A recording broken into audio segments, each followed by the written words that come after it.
کھلے سمندروں میں پہلا معرکہ ایران اور امریکہ کی فوج کے درمیان ہو گیا ہے، جس کے نتیجے میں 9 ایران کے پاسداران انقلاب کے فوجی ہلاک ہوئے ہیں۔ آپ اپنی سکرین پر سب سے پہلے خبر دیکھیے، اور یہ خبر سب سے پہلے ٹرکی نے جو ڈسکلوز کی تھی، اور ٹرکی نے کہا تھا کہ ایران کے 9 فوجی ہلاک ہو گئے ہیں، جس کے بارے میں نہ صرف ایران نے پہلے تصدیق کی بلکہ اب دنیا کی اور بھی میڈیا رپورٹس کے اوپر یہ آ رہا ہے کہ ایران کے 9 فوجی پاسداران انقلاب کے جو تھے وہ پرشین گلف کے اندر ہلاک ہوئے ہیں۔ سبھی معاملے کو ڈسکس کریں گے۔ چھوٹی سی گزارش ہے کہ حسنات ٹی وی کو سبسکرائب کریں اور حسنات ٹی وی کی اس ویڈیو کو لاسٹ تک ضرور دیکھیے۔ سب سے پہلے میں آپ کو یہ بتانا چاہتا ہوں کہ پرشین گلف کے اندر حالات کچھ اچھے نہیں ہیں۔ اچھے اس وجہ سے نہیں ہے کہ ایران نے کچھ ایسے کام کیے ہیں، کچھ امریکہ نے کچھ ایسے کام کیے جس کی وجہ سے معاملہ شدت اختیار کر گیا ہے۔ کچھ دنوں پہلے عراق کے اندر پھر سیریا کے اندر امریکہ کی بیسز کو ہٹ کیا گیا اور وہ ڈرونز کی مدد سے اٹیک کیا گیا تھا، تو جو پینٹاگان ہے اس نے ڈائریکٹ ایران کے اوپر الزام لگایا تھا کہ امریکہ کی فوج کو آج تک کسی نے ہٹ نہیں کیا سوائے ایران کے۔ پھر اس سے کچھ دن پہلے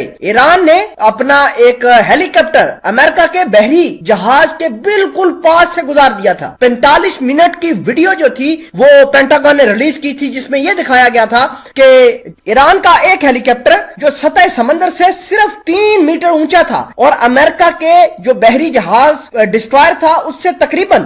30 میٹر دوری پر تھا، انہوں نے پرواز بھری۔ جان کربی جو تھے امریکہ کے پینٹاگان کے ترجمان ہیں، انہوں نے اس بات کی تصدیق کی تھی اور خود جو ایران کے حوالے سے چیزیں ڈسکس کی۔ آج پرشین گلف کے اندر بڑا تماشا ہوا ہے، 9 فوجی ایران کے پاسداران انقلاب کے مارے گئے ہیں۔ ایران کی نیوی کے ایک کمانڈر ہیں جن کا نام علی رضا ہے، انہوں نے اس بات کی تصدیق کر دی ہے کہ وہ وہاں پر موجود تھے جہاں یہ کلیش ہوا ہے، اور ایک کلیش نہیں بلکہ متعدد کلیشز ہوئے ہیں جس کے نتیجے میں 9 پاسداران انقلاب کے فوجی جاں بحق ہوئے۔ ناظرین اکرامی، یہ معاملات بہت زیادہ خراب ہو چکے ہیں پرشین گلف کے اندر، اور ہمیں ایسا لگتا تھا کہ امریکہ اور ایران کی آپس میں لڑائی نہیں ہوگی۔ اس کی بڑی وجہ یہ ہے کہ ایران اور امریکہ دونوں ہی نیوکلیر ڈیل سائن کرنے والے تھے، اور جو نیوکلیر ڈیل کے خلاف تھا وہ اسرائیل تھا۔ اسرائیل بڑھ کے مار رہا تھا کہ ہم آج ایران کے نیوکلیر پاور پلانٹس کے اوپر اٹیک کر دیں گے، کل کر دیں گے، ہم نے اتنا بجٹ رکھا ہے۔ تو ہم نے اپنے اس حسنات ٹی وی کے پلیٹ فارم سے آپ کو بتایا کہ ہو سکتا ہے کہ ایران اور اسرائیل کے درمیان جنگ ہو جائے، لیکن اس سے بھی بڑی خبر نکل کر آئی ہے کہ ایران اور امریکہ کے درمیان جنگ ہو گئی ہے۔ بہرحال آپ کو یہ جاننا ضروری ہے کہ یہ معاملات اب پرشین گلف کے اندر صرف ایران اور امریکہ تک محدود نہیں رہیں گے، بلکہ جو ہے وہ دیگر ممالک جن میں